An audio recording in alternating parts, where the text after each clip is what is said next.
Security, technology, and trust in the modern Bahamas, from biometric voter ID cards to new national crime strategies, and even a $50 million correctional facility.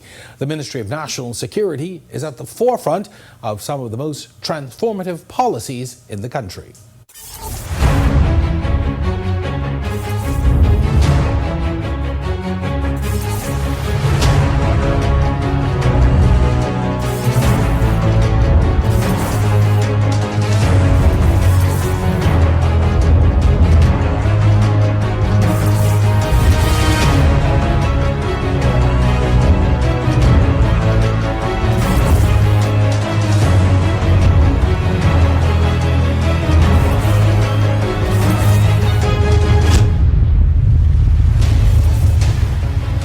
Joining us for the full hour is the man at the center of it all, the Minister of National Security, the Honorable Wayne Munro, KC.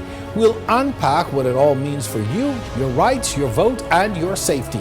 Stay tuned as we get started on the other side of this break.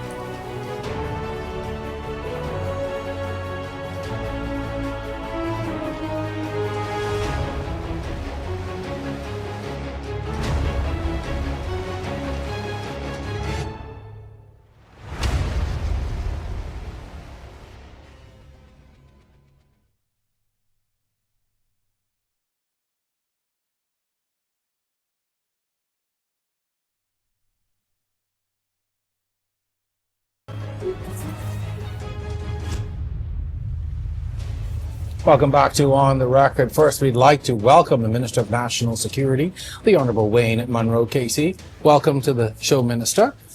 Thank you, Jerome. It's been a while since you've been in this space. I don't know if we've had you on here since you've been Minister of National Security. I know we've had you in many other, before this particular role. I'm not sure if we've had you, but welcome back to the show.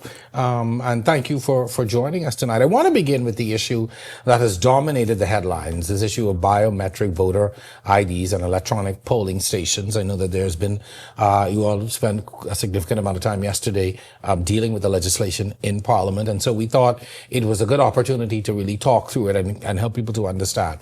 So, first of all, how does this initiative align with the government's broader digital transformation agenda?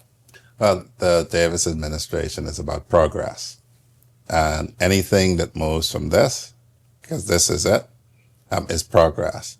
Agreed. The laughable thing about it is when my children, who are now parents, were in school, their school IDs were more secure than this. The school IDs for every public and private school is more secure than this, which is a card that's protect the vote. But the administration is about advancing the Bahamas in all spheres, because you cannot be claiming that you're progressive and staying in the past. And so that's what we aim to do. And I want to congratulate the government for taking this step. I too have been, wondering when we were going to get beyond these voters' cards that are so antiquated and almost in some instances even embarrassing to know where we are as a country and still using these as voter identifications. Jerome, we have used these for ages. Yep. But we have been receiving reports from election observers that they're prone to facilitate fraud that affects the democracy, and we ought to change it, at least from the report on the 2017 election, and I do believe the one before that. Mm-hmm. The odd thing is, with all of the controversy that some people try to create around it, the Parliamentary Registration Department already has most of the information that will be used in the system. They already have it digitally. They already have it stored on a server. They already protect it now from intrusion. And the only real end product is the front end of it, which is this card. So all of this information on this card is already possessed and will then be used in the additional card. You'll have a photo, which you have on this, and you'll have fingerprints. And that's about the size of it. But all of this information is already captured digitally in the records of PRD, have been captured for the last 10 years and has been protected for the last 10 years. So it's just to produce a more secure card. I want to go back to something you said, and the fact that governments, not just yours, previous governments have been warned that there are vulnerabilities. So I want to talk a little bit about what are some of the vulnerabilities with the current system. What we've found in the report is that you have a number of people with two voters cards, some innocently. So you will have somebody who, let's say, lived in Abaco, Grand Bahama, was displaced by Dorian, or for whatever reason moved, and they don't really understand that you don't register again. You just transfer. And if they happen to come across somebody who is not alert, they can legitimately get another voter's card. In another constituency. Yes. And in this project, those things have been disclosed. In fact, from the time that they have now provided the stuff electronically where you can search, that is being found. But then there are those who are basically bad actors. So you know how it goes. Yeah. I have a affidavit in Wallace, a passport in Monroe. So I will have a voter's card that says Wallace, one that says Monroe, or I invert the month and date of my birth. And that's malicious. And so you have some of them as well.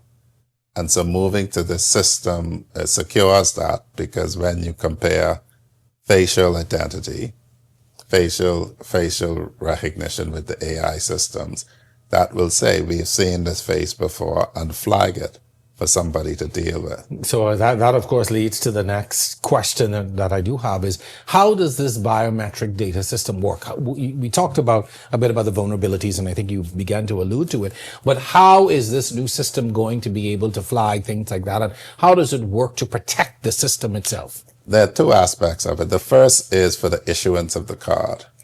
And that is the verification exercise we talk about, where the Parliamentary Commissioner can at any point now, once the act is passed, and begin a verification process. As we indicate, 80% plus persons have electronic passports. So it'll simply be, we want to verify you're Wayne Monroe. You still live at number 4 Camperdown Drive. Your profession has changed a bit from counsel and attorney now to government minister, sure. Only guaranteed in the pleasure of the Prime Minister and the pleasure of the voters. And by the way, we need your photo and your fingerprints. Do you mind us getting it from the passport office? If I say yes, that's fine, I go. If I say no, then they print me, take my picture. So this now can draw from existing data. Yes.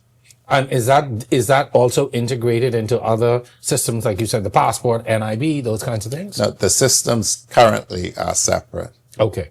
So they'll have to do technology to bring over information from everyone who consents. So it's not a general sharing. Okay. So you gave your fingerprints and your photo for the purpose of a passport.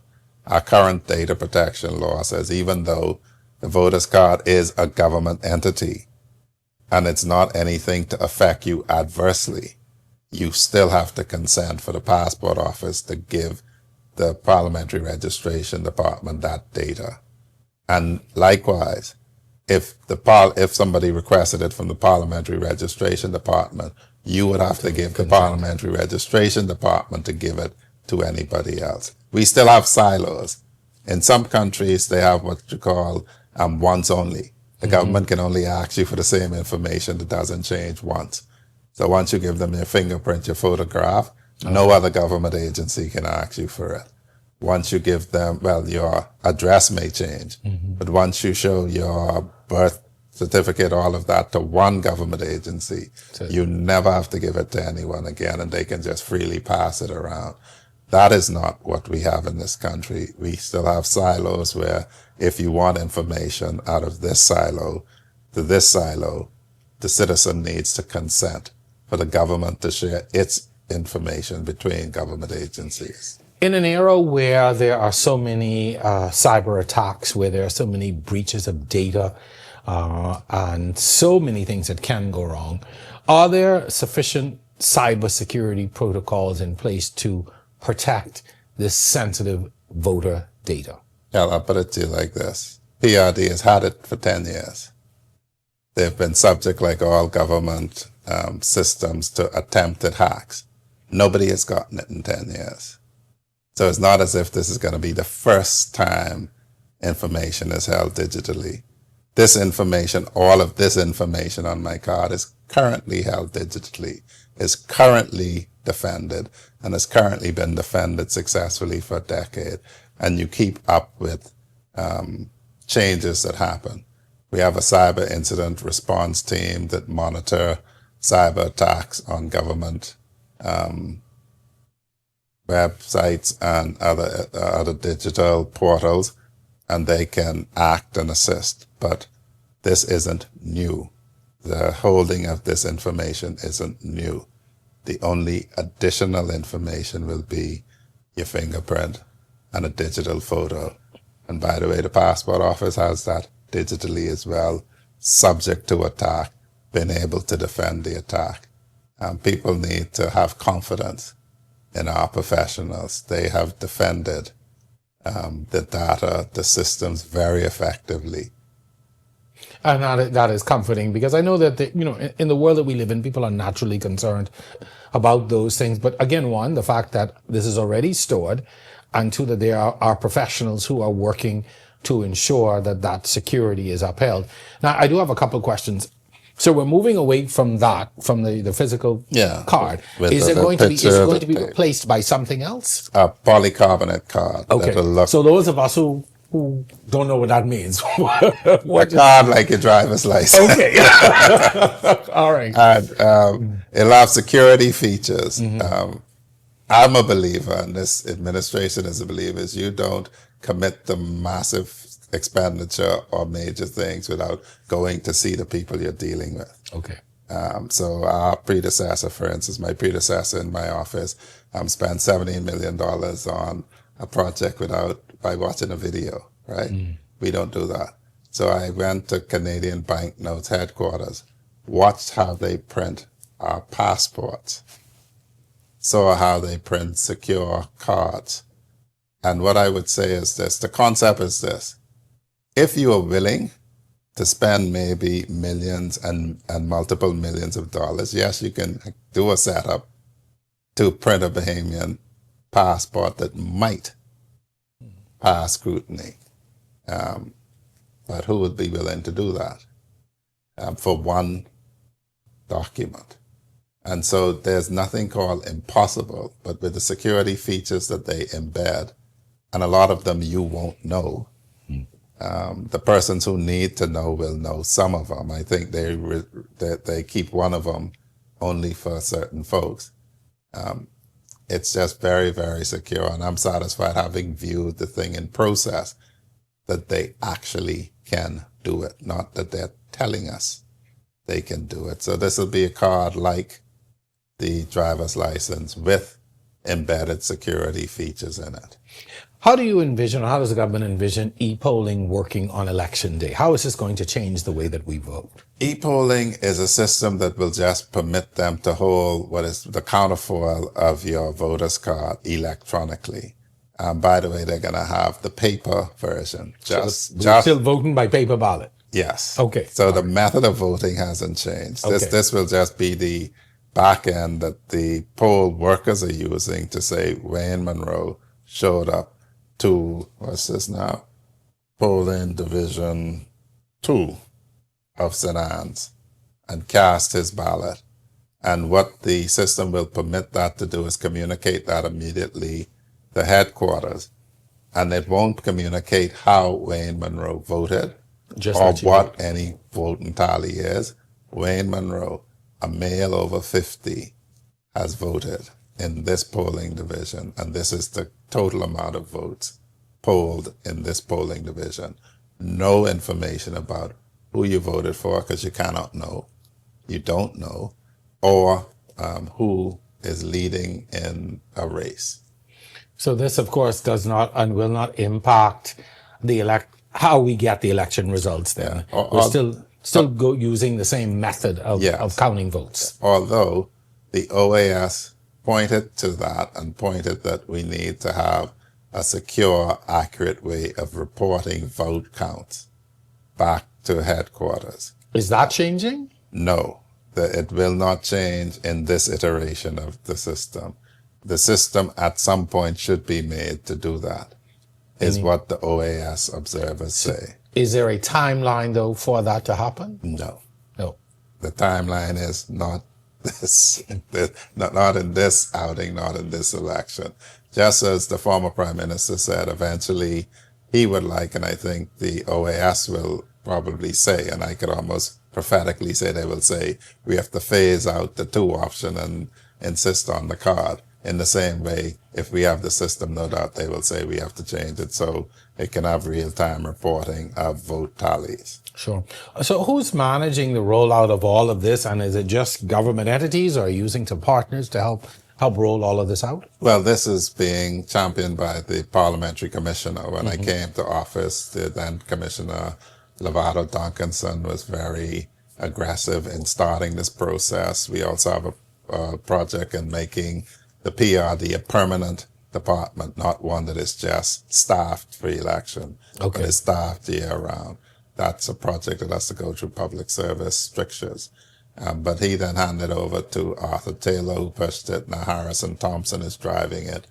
The vendor for the card solution is Canadian Banknote, who do our passports, who do our $50 and $100 notes. So we know them already. We're doing business with them already. And they have the biometrics for 80% of the voting population. And the important thing when you think of security is the fewer places something is stored, is the fewer places that can be subject to attack.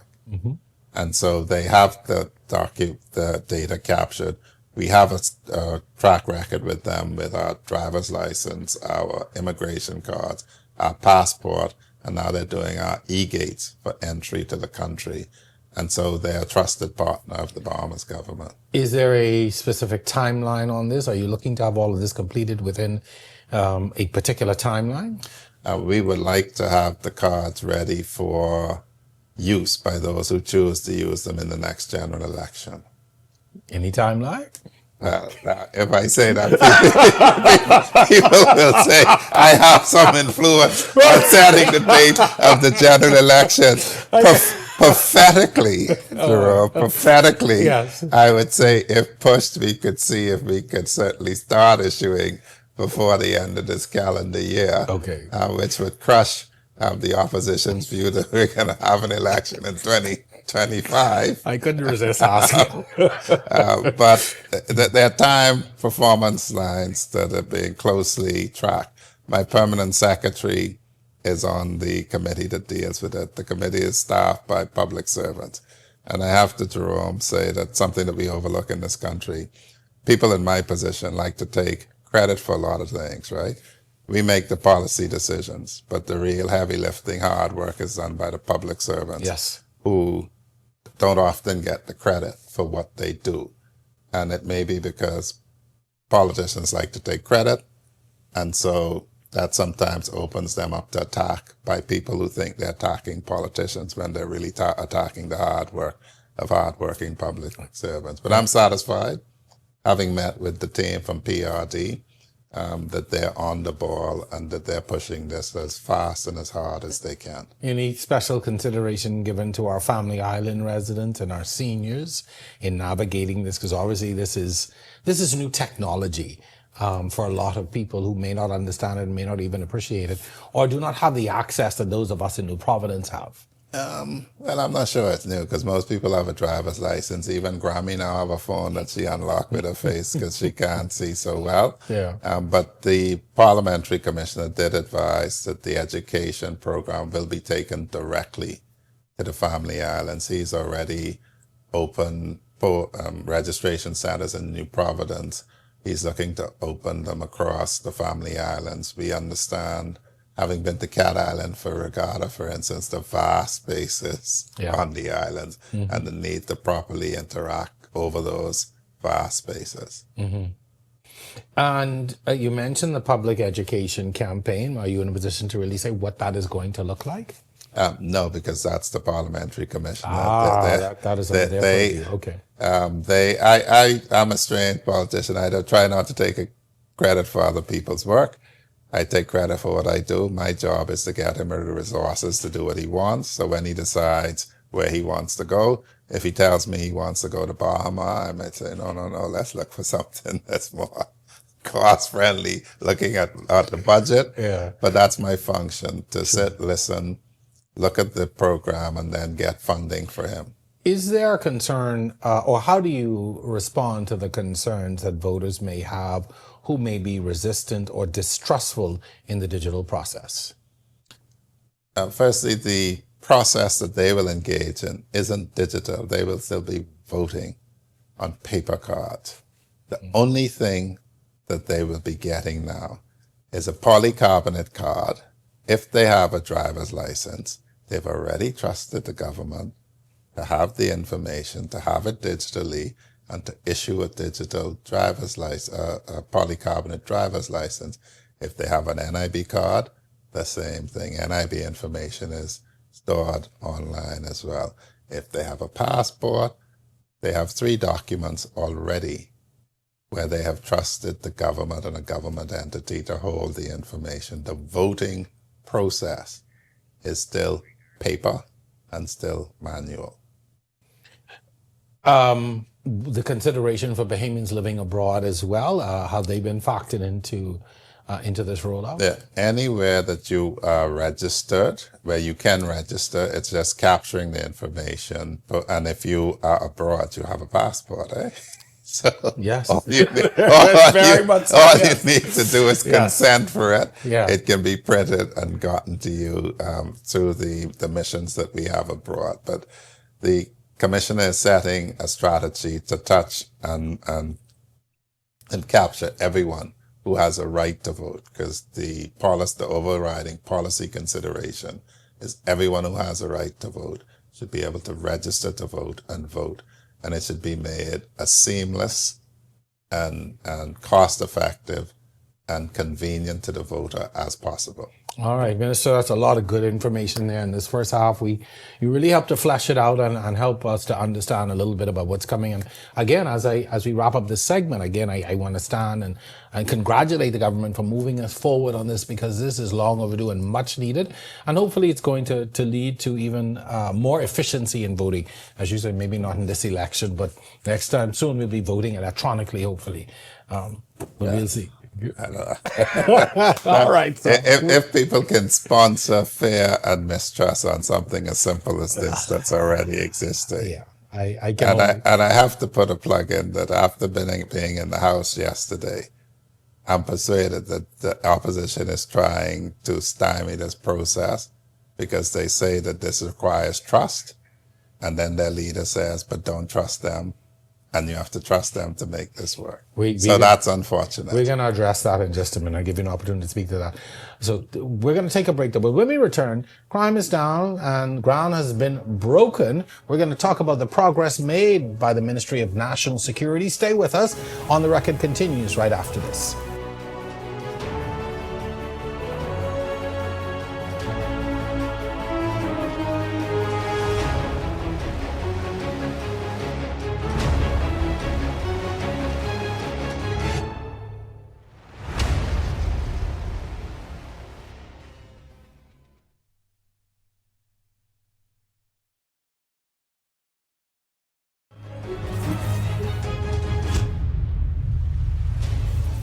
We shift our focus tonight to statistics and boots on the ground. We are still here with the Minister of National Security, so we're going to dive right back in.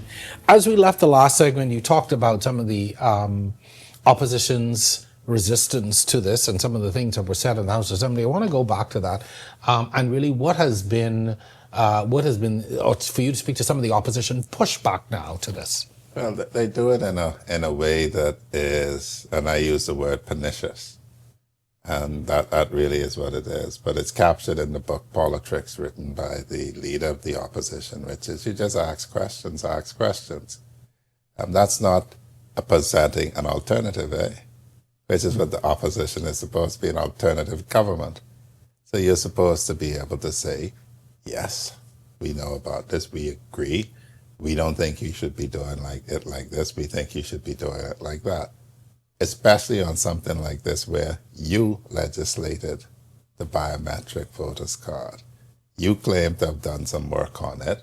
You have renominated the previous Minister of National Security to run for you in Mount Moriah, so you must be still cool with him. You could simply ask him, well, what were our plans? Does this look any different than what we left on the table? But it's a way of continuously asking questions to stoke conspiracy theories, to stoke lack of belief in something. And it isn't leadership.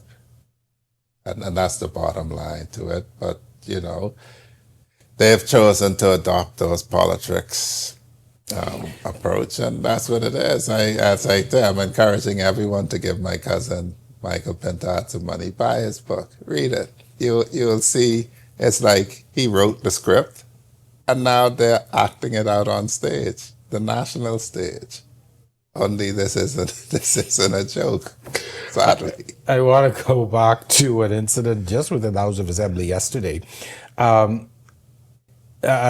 Obviously, as leader of government business in the House, I want you to help us to understand the procedure that led to Shannon Cartwright's suspension because he did not apologize. Cartwright, of course, is deputy leader there. But what was the procedure that led to his suspension from the next sitting of the House? You have privilege in the House to largely say whatever you want to say within reason, and nobody can sue you over it. That's why the convention is you don't talk about outsiders in the House because they're not there to defend themselves. And more importantly, if you talk about me in the House, I can have the matter referred to the Committee on Privilege. He claimed that the Minister Lundy had misled Parliament, and the Committee of Privilege examined it because it was based on what Minister Lundy had said and a document he produced. And the ruling was very simple. Minister Lundy was talking prospectively about the future. You bought a document that's from the past. So clearly a document from the past can't invalidate any talk about what you're going to raise or not raise in the future. And so they said it didn't support his allegation and he should take the high road and apologize. Well, he determined to take the low road. And so the Speaker had to bring a sanction, and the sanction was for him to be suspended for one sitting. I would say that if you were to Google it, you would see that there were a number of by-elections in the United Kingdom because the Committee of Privilege made findings that resulted in the seats of members of Parliament being declared vacant because of their conduct. The House is supposed to be an honorable place. The rules are there to make sure that there are guardrails. And to be quite clear, a question was asked by the leader, well, why didn't Minister Sayers get on him for what he said, so what he said must be true? No, it takes the individual member to assert their privilege. So Minister Lundy is younger than Minister Sayers, younger than me. Where we would just laugh at somebody, young people are more brash and say, I won't let you do that, you must do that. So it's a matter of personality. And so I just don't understand why one just wouldn't say, look, I looked at the date of the document I produced. I look at what you said. What you said was to do with the future. What I said was to do with the past. I apologize for having conflated the two. And that's it. Welcome to Parliament. Let's talk a little bit about crime now. We've seen by the mid-year report that major crime is down 14%. In your estimation, what drove that? Well, first let me say, Jerome, it is too high still across all categories because it shows societal failures. Because crime is driven by a failure to abide by the rules. Most of it is sin. And so any of it is bad. We give the commissioner, and it was subject of comment, gave credit to God. And I don't know why that was so surprising, where in our preamble we acknowledge that we are created by God. Why we would have a problem saying you give God credit for what he has done. The fact that that was the subject of much commentary shows how far we have come as a country, and is probably a part of the issue that is driving the crime. When you lose the fear of God, when you lose your sense of moral grounding, then you could go on the road and just shoot up another person. Yeah. Then you could go pull a gun and take people's money. Then you could go and rape and do all of this because you have no fear of God, because you will see him in judgment. So the commissioner gives God credit, and I agree with her in that. There have been a lot of works. He also gave credit to the hard work of the men and women of the Royal Bahamas Police Force, and I must give them that credit. The credit also goes to the public in cooperating with the police. And there's also a lot more available technology to assist the police in some instances being more efficient. So for instance, the only crime that increased was car thefts, but the police are recovering stolen cars at a faster rate than before. A lot of it goes down to the CCTV and other technology that has been deployed rapidly across New Providence. 2,000 officers are needed to effectively police the nation. There's been concern about manpower shortages. Is there a plan in place to recruit and train more officers? Yes, the previous administration paused for inexplicable reasons.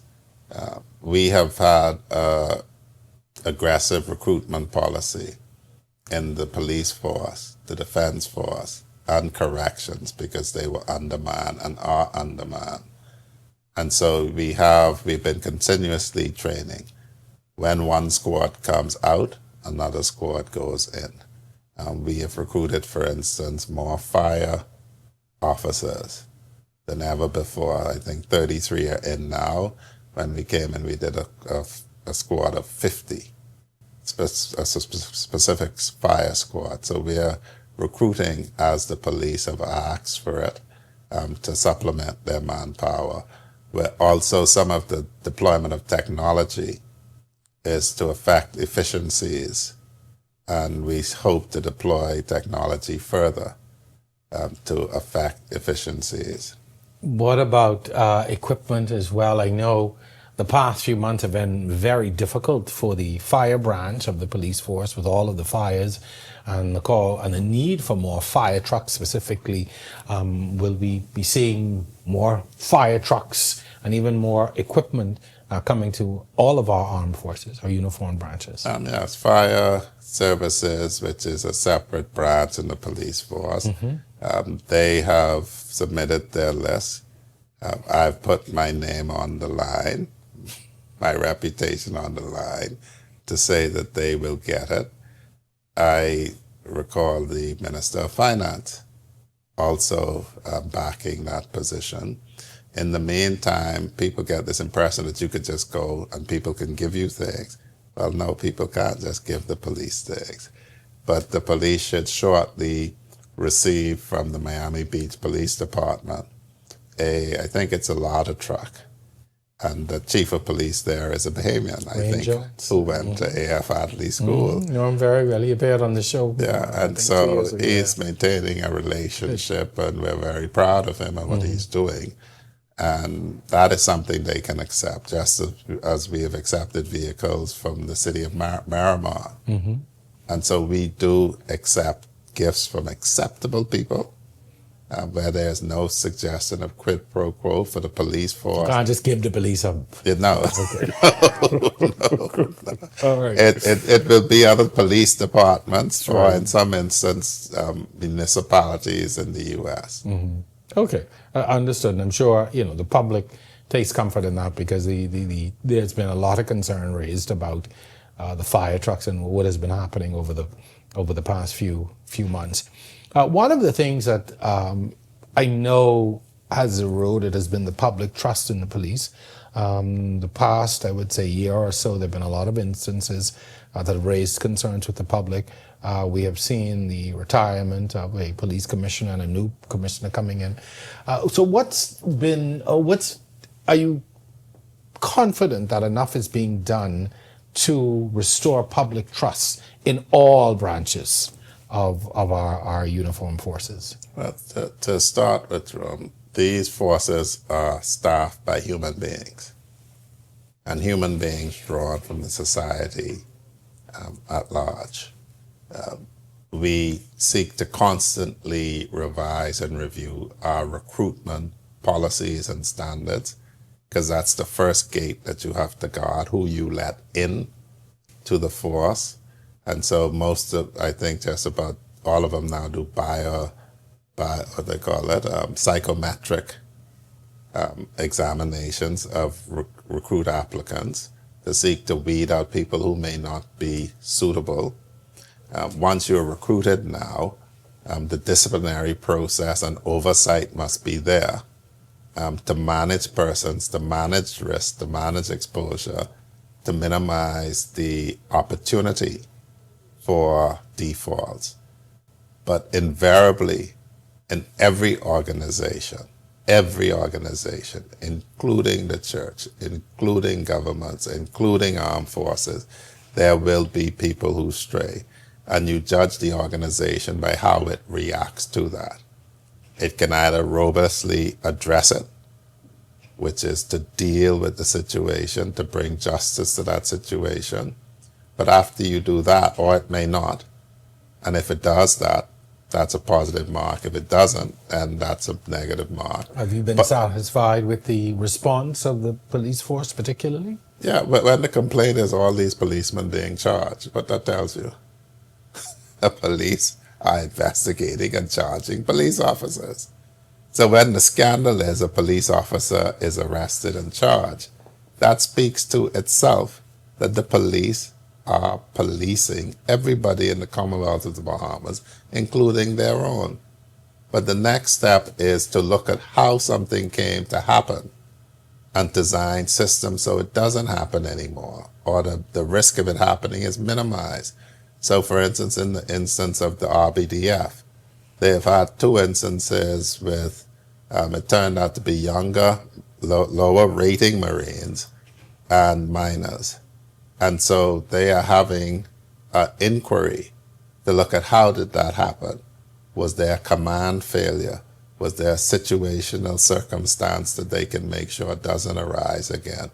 What do they have to change to make sure that those circumstances cannot easily reoccur, if at all? And so that's the next step. You deal with the offender, and then you deal with the process to make sure that offending is more difficult, if not eliminated altogether.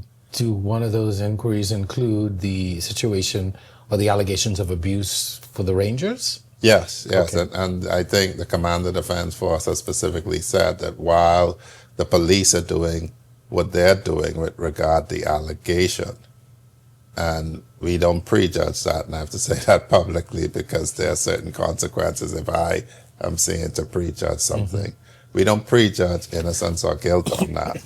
But the Defense Force and every security force has a duty to investigate themselves internally any complaint and then to react to it. For instance, you might investigate a complaint that might not be substantiated, but you might then say, we need to put this in place to safeguard the officer. So it may be we need to put cameras in all of these spaces. Sure. So you're investigating to address the allegation, whether it's proven true or untrue, the circumstances in which it was able to be advanced.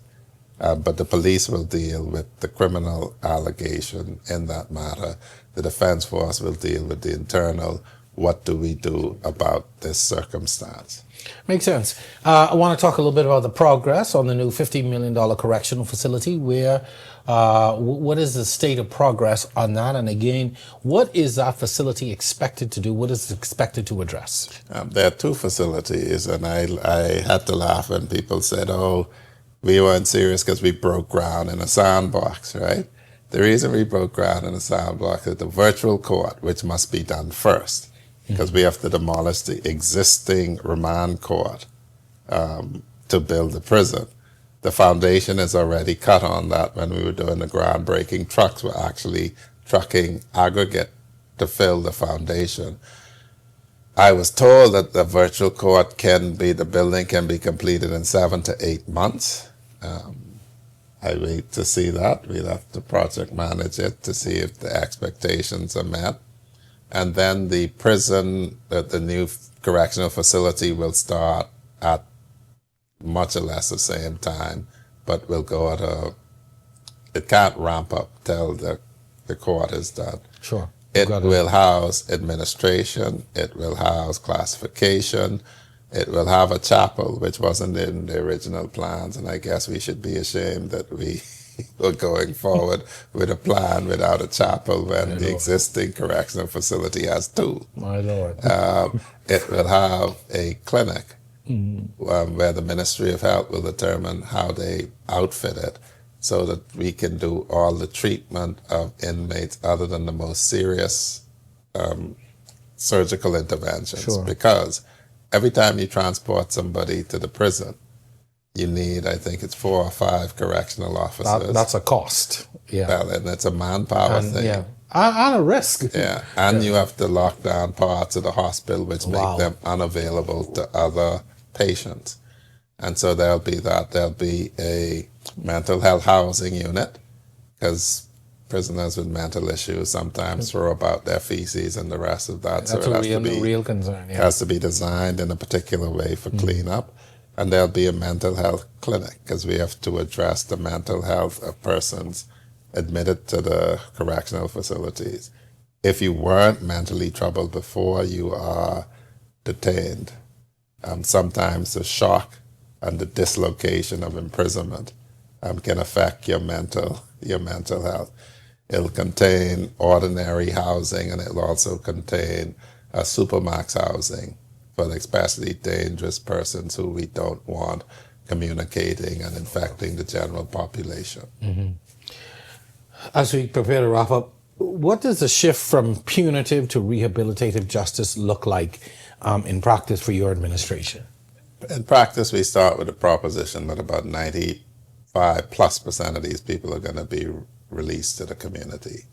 And so we have to prepare them for that. We have to not dehumanize them, or we will be releasing animals into our midst. So there are a number of programs that are already afoot.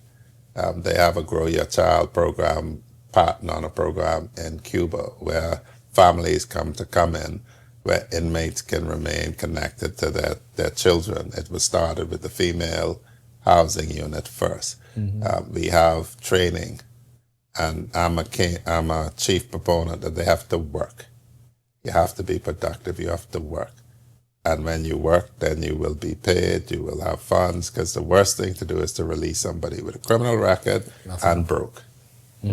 So that is something we're pushing, teaching them skills, and more importantly, when the development is finished, we have a policy to interact with BTVI and the other tertiary educational institutions, and we're seeking to have a BTVI campus on the correctional facility where you come out not with a prison certificate in carpentry, but proper BTVI certification that you can then use to improve your lot and chances in life. Okay.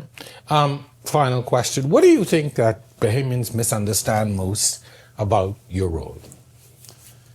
I think people assume that I run the police force, I run the defense force, I run corrections, I run parliamentary. The mantra that we have now, and I borrowed it from our brothers and sisters in Turks and Caicos, the Minister of National Security, the Ministry of National Security commands very little, but coordinates a lot. And so, no, I'm not a policeman. The Commissioner of Police is responsible for policing.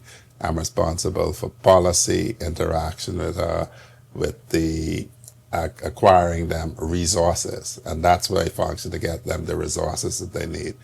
The Commander Defense Force and his executive team runs the Defense Force. I have to approve certain things. Like, for instance, people don't realize I do not have anything to do with promotions in the police force. Contracted officers or gazetted officers. I have something to do with the Defense Force. I issue them the instructions, general instructions, and corrections. I'm responsible, together with the commissioner, for what happens in there, potentially personally. But I don't run the facilities day to day. I don't transfer officers. I don't promote officers. I don't make operational plans. I'm not kept up on operational plans. I am a policy maker, and I am their advocate to get them what they need to properly function. That's a clarification. So thank you very much. And I think you're right. A lot of people think that, you are ultimately responsible. You are their boss. You're responsible for everything that happens in there and with them. But, thank you for clarifying that so people get a better understanding that your role is one of policy. Yes. All right. Minister, thank you very much for coming on tonight. We had a great opportunity, I think, to speak to the biometric voter cards and what's going to happen with that. I stand by what I said. I think it's a great move, long overdue, and I look forward to it. Also, thank you for all the updates or what's happening within your ministry. I know it's sometimes I'm sure that could be a very tough job because, as you say, people have a lot of expectations of you because of the role you take. So thank you very much, sir, for coming on and sharing with us tonight. My pleasure, Jerome. All right. Just to close out, I remind on the biometric card, it's a choice to be made, whether you get it or don't get it. But you can't show up to the voting booth. Can you show up? I guess I didn't ask this. Can you show up with the old voters card if you want? Yes, you can show up and vote with your passport or driver's license also. All right. So it is a choice. A good point to end on. All right. Thank you very much, Minister. From tech-driven voter reform to boots on the ground policing, it's clear that national security in the Bahamas is evolving fast. Our thanks to the Minister of National Security, the Honorable Wayne Munro Casey, for helping us to understand what's being done and why it all matters. And to you, our viewers, thank you for watching. Until next time, I'm Jerome Sawyer. This has been On the Record. Minister.